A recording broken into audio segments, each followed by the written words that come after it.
Assalamualaikum warahmatullahi wabarakatuh. Alhamdulillahirabbil alamin wa bihi nasta'in ala umuri dunya waddin wassalatu wassalamu ala asyrafil anbiya'i wal mursalin wa ala alihi wa sahbihi ajma'in.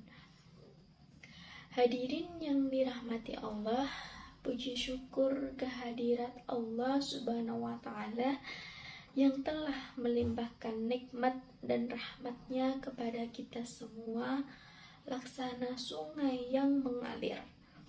Sholawat serta salam selalu tercurahkan kepada junjungan kita Nabi Muhammad SAW yang telah menghempaskan semua kebatilan dan membawa umat manusia keluar dari zaman kegelapan. Hadirin yang dirahmati Allah, pada kesempatan kali ini izinkan saya secara singkat menyampaikan mengenai bahayanya zina bagi kita seorang manusia yang memiliki hawa nafsu. Jangan mendekati zina apapun keadaannya. Zina merupakan perbuatan keji dan termasuk jalan yang buruk. Zina itu banyak macamnya dan juga memiliki hukuman masing-masing. Kini perbuatan zina sudah merajalela. Parahnya, anak-anak muda sudah mulai berani menampakkan perbuatan keji ini di media sosial biar viral. Lalu, apakah pacaran itu zina? Tentu, inilah salah satu contoh zina yang marak dilakukan.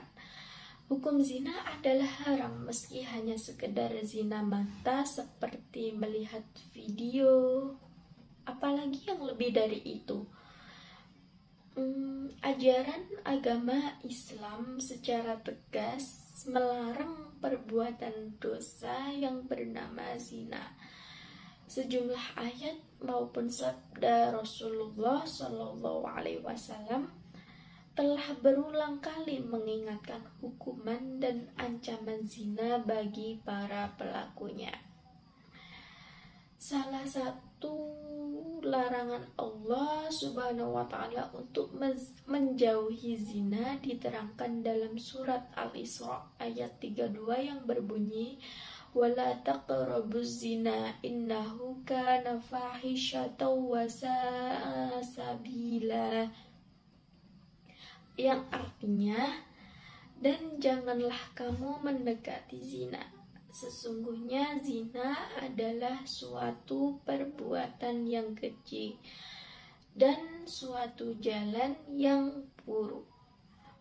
Dengan tegas Allah menyatakan dalam surat Al-Isra tersebut, dan janganlah kamu mendekati zina. Banyak orang mengira bahwa lingkup zina itu hanya sebatas hubungan intim semata. Nyatanya, lingkupan zina itu sangatlah luas. Macam-macam zina itu ada 3, yaitu zina laman, muhsan, sama ghairu muhsan.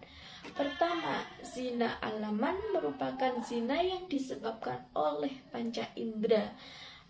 Banyak orang tidak menyadari bahwa dirinya telah melakukan zina alaman.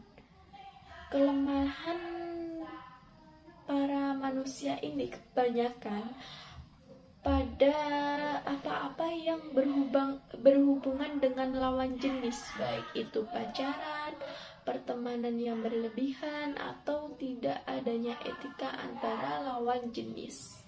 Adapun zina alaman atau zina panca indera itu terbagi atas 4 macam. Yang pertama yaitu zina ain. Zina ain atau zina mata. Contohnya memandang lawan jenis dengan syahwat. Yang kedua yaitu zina qalbi atau zina hati. Misalnya menghayal lawan jenis yang bukan mahramnya. Yang ketiga yaitu zina lisan atau zina ucapan. Contohnya membicarakan lawan jenis. Yang keempat yaitu zina yadin atau zina tangan, misalnya memegang bagian tubuh lawan jenis yang bukan mahramnya. Oleh karena itu, marilah hadirin sekalian untuk kontrol anggota tubuh kita agar terjauh dari perangkap zina. Jenis zina yang kedua yaitu zina muhsan, yang merupakan perzinahan yang terjadi saat seorang pasangan yang telah menikah melakukan perbuatan perselingkuhan, misalnya hubungan seksual dengan orang bukan pasangannya. Tidak hanya berdosa, namun juga berpotensi menimbulkan bahaya, misalnya penyakit kelamin. Hukuman bagi para pelaku zina muhsan ini yaitu dirajam. Pelaku ini dilempari batu hingga meninggal dunia. Lalu yang ketiga yaitu zina ghairu muhsan. Zina ghairu muhsan adalah zina yang dilakukan oleh mereka yang belum sah atau belum pernah menikah. Misalnya mereka yang menjalin hubungan intim sebelum menikah atau sedang berpacaran dan berani melakukan perbuatan zina tersebut.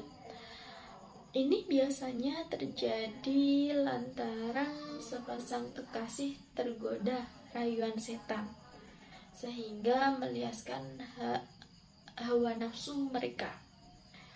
Hukuman bagi pelaku zina ghairu muhsan ini dicambuk 100 kali dan diasingkan selama 1 tahun.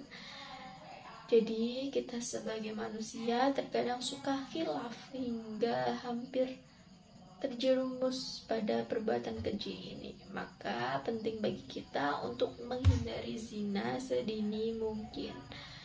Oleh karena itu, hadirin sekalian, menghindari zina dapat dilakukan dengan cara memperbaiki keimanan dan ketakwaan, memperbanyak istighfar dan taubat nasuha, mengisi waktu dengan kegiatan yang positif, berkumpul dengan orang-orang yang soleh, tidak sering membuka media sosial, perbanyak membuka dan mempelajari isi Al-Quran, senantiasa meminta perlindungan kepada Allah Ta'ala, istiqomah atas komitmen yang telah dibangun, dan masih banyak lagi. Melihat ancaman dan pernyataan yang jelas terkait zina sebagai perbuatan dosa besar, lalu menimbulkan sejumlah pertanyaan bagi umat muslim terkait pengampunan dosa zina. Apa benar Allah Subhanahu wa Ta'ala tidak akan menerima taubat dari para pelaku zina? Tentu saja Allah tidak lupa memberikan kesempatan bagi hambanya. Kesempatan kedua untuk kembali ke jalan yang lurus mencari rahmat Allah Subhanahu wa Ta'ala. Jadi saya support teman-teman kembali kepada Allah dan tutup semua dosa. Jangan diungkap kemana-mana aib hadirin sekalian. Untuk mengakhiri penjelasannya terkait hukum Allah Subhanahu wa Ta'ala yang adil, Allah selalu memberikan seluruh kesempatan bagi hambanya untuk bertaubat, termasuk pelaku zina. Bahkan kedudukan orang yang mengaku salah dan bertaubat lebih baik di mata Allah dibandingkan dengan mereka yang soleh namun enggan mengaku salah. Demikian yang dapat saya sampaikan. Mohon maaf bila ada perkataan ataupun perbuatan yang kurang berkenan. Akhirul kalam, wabillahi taufik wal hidayah. Wassalamualaikum warahmatullahi wabarakatuh.